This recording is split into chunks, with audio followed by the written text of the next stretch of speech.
Hello everybody, my name is Gobinder Gill, and I'm producing this video on behalf of BMET on International Men's Health Day. Welcome to this video, and the reason I'm making this video is because I have a passion in mental health and well-being and very interested in mental health of men.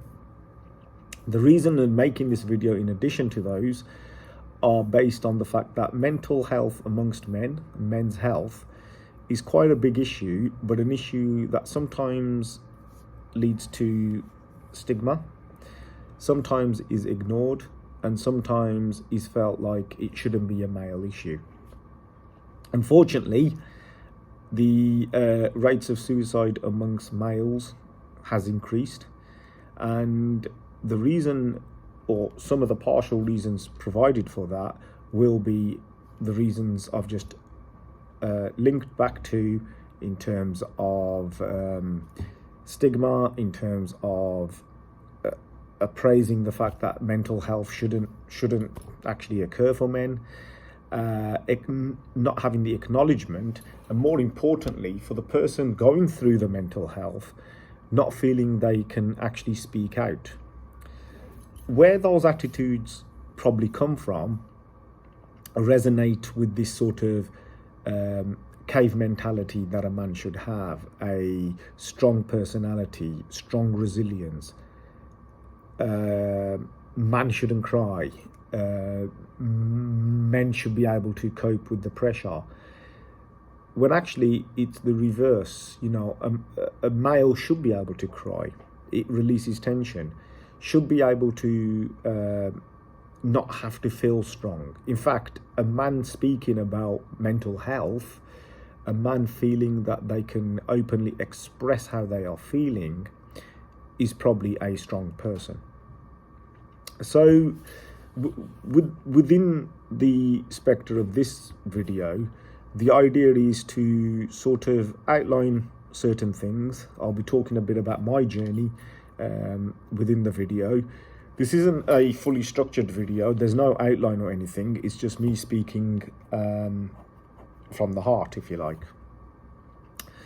So, men's mental health, as I was growing up, I came across these stigmas, I came across these sort of aspects where you had to be the man, you had to be brave. You shouldn't be seen to be crying because that's a semblance of weakness, and of course you can't be weak. And I had very early experiences of this where from a cultural norm, if anything, the man was seen to be a strong person. And of course, as you're growing up and you're in a family where there's not just the males, but you've got females who are saying, men have to be strong, men shouldn't have emotion, men shouldn't have to cry, and so forth. So fast forwarding it from a very young age to sort of what you'd call young adulthood, and my father passes away, and I'm emotive, I want to cry, I'm upset, and I do cry, but I'm getting told off for crying. I'm told off for expressing my emotions. And if I want to talk about dad, people don't want to talk about dad. That they're trying, in their thought patterns, they were trying to help me by not talking about it. But my thought pattern was feeling insulted that somebody's not talking to me. And when that clash occurred, and still can occur, it sort of leaves you thinking as to why that individual case isn't being spoken about, and it's been avoided. And that's the key here with men's health. So taking it out of my journey and bringing it into the general atmosphere, if you like, and environment that we're in, it's a case of, we don't like to challenge things, we don't like to sort of discuss things, and we tend to sort of pull the barriers up, and that's it. So in essence, what I'm trying to get at here is your ability to express that emotion is actually the battle. It's the battle. And that's why we say you got to get it off your chest, for instance. Talking's free. You know, you can talk to a colleague, you can talk to a family member. There's plenty of help where you can ring a number.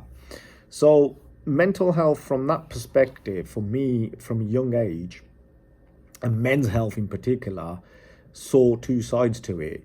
Whereas there's my side where I want support and help, and then there's the other side which is saying you don't need support and help. You're supposed to be a strong individual. Your dad was in the army, so therefore that should transfer to you. And I was the total opposite, but people couldn't see that. And then fast forward to sort of this day and age, I'm talking 6-7 years ago, when my mother passed away, and there were similar scenarios where it was a case of, right, you've got your young kids to look after, you shouldn't be crying, you shouldn't seem to be looking weak, and you shouldn't be expressing your emotions. Of course, it was a different era now, so there was a bit more acceptance of that, and I was able to go to those people who provided me with that acceptance, whereas back in the early 90s, there was no acceptance, there was nobody there.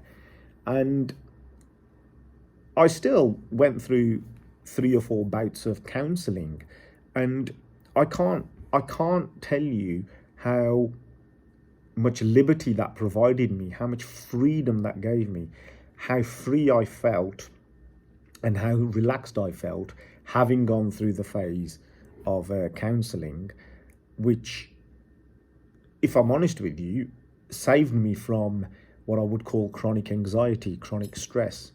So that period was very big for me because I would go through panic attacks, I would go through anxiety attacks, I would go through uncertainty. I was not able to shop on my own in Asda, for instance, because the aisles seemingly seemed to close in. I was bumping into people because I was getting nervous tension in my body. And training your mind to reverse that nervous tension into positive tension is very difficult. And bearing in mind my subject area is psychology, sports psychology, the tricks I use to support students and other people, I couldn't use it on myself. I was struggling. And of course, counselling helped me because it provided me with the journey of breaking everything down from a very young age, to the death of my father, to the death of my mother. But the difference now was I was able to express myself. It was free, it was flowing. And there's certain things that the counsellor said or did that I hadn't considered, which allowed me to manage my emotions better.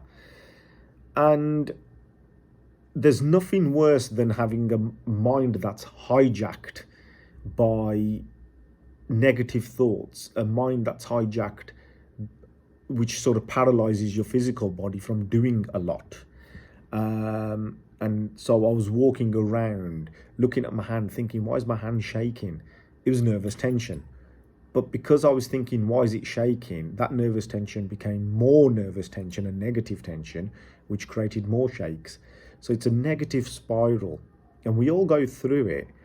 And just using this video example, for instance, is providing me with that freedom, and I can feel much more lighter because I know I'm sharing something.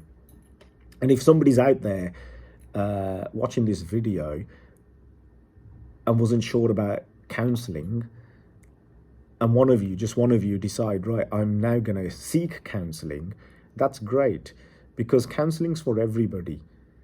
There's other strategies as well, but we do have a lot of people, I've had it with family and friends, they wouldn't seek counselling, and after they heard my story, they actually investigated going, and some of them did, some of them still didn't, but they were proud of the fact that I actually did that.